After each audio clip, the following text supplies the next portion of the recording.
पापुर, मेरा ही नाम है जदू सिंह। 14 कोस के राज है, 1655 दरबार में खड़ता है। लेकिन दरबार में एक पुत्री है जिसका नाम है उलाद कुमारी।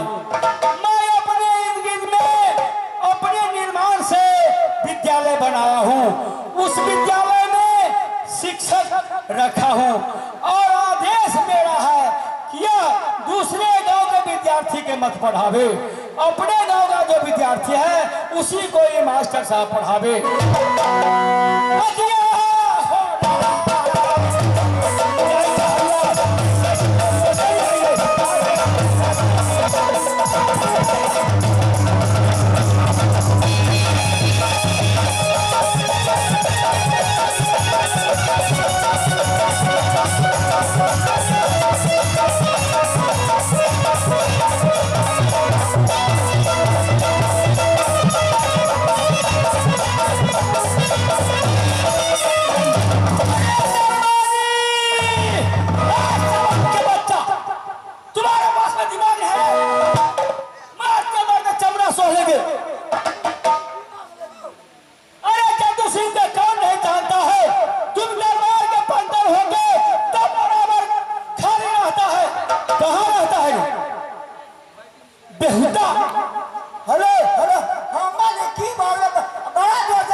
कि 1655 का तू हवलदार है, 14 कोस के राज में मैं अपने जमीन दे करके अपने से मकान बना के विद्यालय खोला हूँ।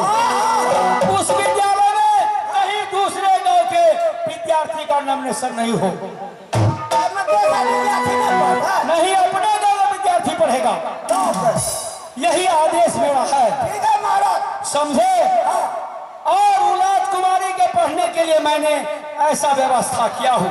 अच्छा, उलझिया कुमारी का। हाँ, एक पुत्री है मुझे दुनिया में, इसीलिए उनको पढ़ाना लिखाना अच्छा बात है। ठीक है महाराज, मास्टर को हम डरा देंगे। अरे तुम खड़े ड्यूटी करो दरबार में, मैं जा रहा हूँ आराम करने के लिए। और विद्यालय में जाकर देखो कोई झंझट नहीं करे। अच्छा, अरे यहाँ होना।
घाटमपुर पड़ता है और 14 कोस के राज ये घाटमपुर में पड़ता है। 1600 प्रखंड घटता है और मेरे हिटार से, मेरे हिटाई से दुनिया वाले थर थर थर थर काटता है। क्योंकि जब बच्चा रोता है तो बच्चे की माँ बोलती है बेटा सो जाओ, सो जाओ बेटा, नहीं तो गंगवा क्षत्रिय तुम्हें पकड़ कर। लेकिन ये 14 कोस के राज 1600 पलटन घटता है। जब मैं दरबार में आता हूँ न एक पलटन का पता नहीं चलता है। मैं आवाज लगाता हूँ, बेवकूफ कहा है।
बड़ी काल से अपसेंट किए महाराज के दरबार से खिसियाल न बैठे गो गरम थे। अब कौन बहने जाब नहीं जाब लोग में हमरा तो था नहीं बुझाया आ नहीं जाब तो अपन अपने खाए छाती पर पथले रख के जाइए।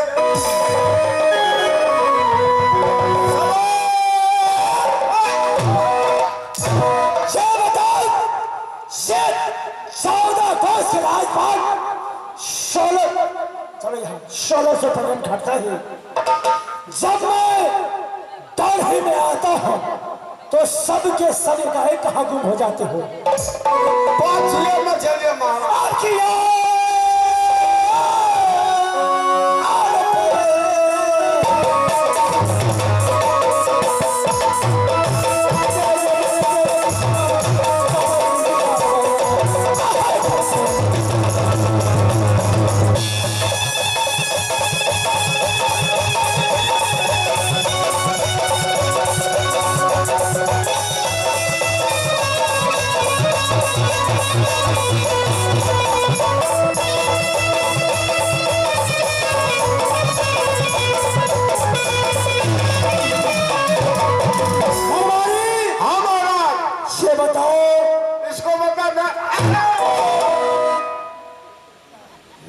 इसको बताने के लिए कि मैं जो पूछता वही जवाब दो। ओ से बात हमारा के जब बुता का तब गप करेला। ये बताओ कि घाटोपुर का समाचार क्या है। बहुत आनंद है महाराज बहुत सुंदर है। किसी का कोई चीज का दिक्कत तो नहीं है। कोनो चीज का दिक्कत नहीं महाराज मेरे रहते कोई चीज का दिक्कत नहीं है। कोनो चीज का दिक्कत तो नहीं है। एकटा मटिया बंद कर देने छे वो तो ऊपरे से बंद है। ऊपरे से हमरा भेले ही जाका डीलर बंद कर। ठीक है तो ये घाटापुर का पहरा करो तब तक मैं जाता हूँ अपने महल में आराम करने। घाटापुर में पहरा खेलने लगा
छी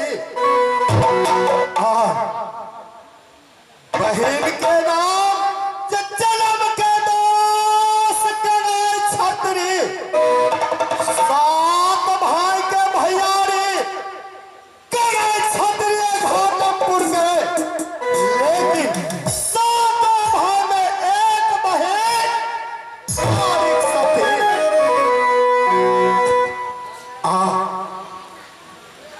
और हुनका जे बार-बार दिक्कत देलक लेकिन जन्म के दोष के बहन हुनका अपन बहन बनेला और जादवपुर में रखने छी एक भागिन गुगली छतरी अछि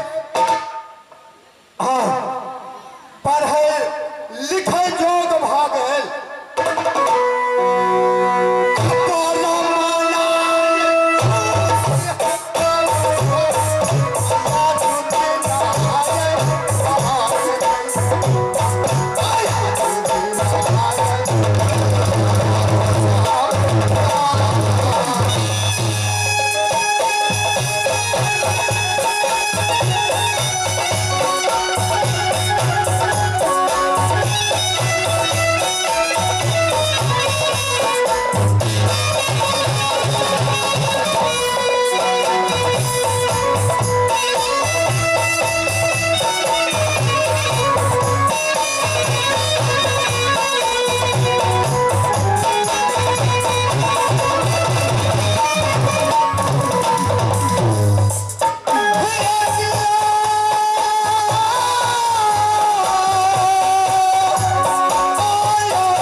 और बहन के बोला के और हुनका से पूछ के और गुगली छतरी के पढ़ाई लिखाई के वास्ते स्कूल भेजा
देखो बाबू साहब, हमर अपन सासुर दोनापुर और नैहर घाटमपुर, हमर नाची नाम बारिक सती और हमरा नैहर में हमरा भाई के नाम गंगाई छत्री।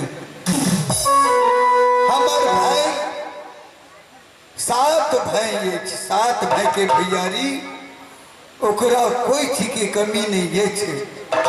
7 भाई के भैयारी में ओकरा डर से, गंगाई छत्री के डर से एकदम घाटमपुर के लोग थर थर काँप रहे छे। आ प्रेम के यही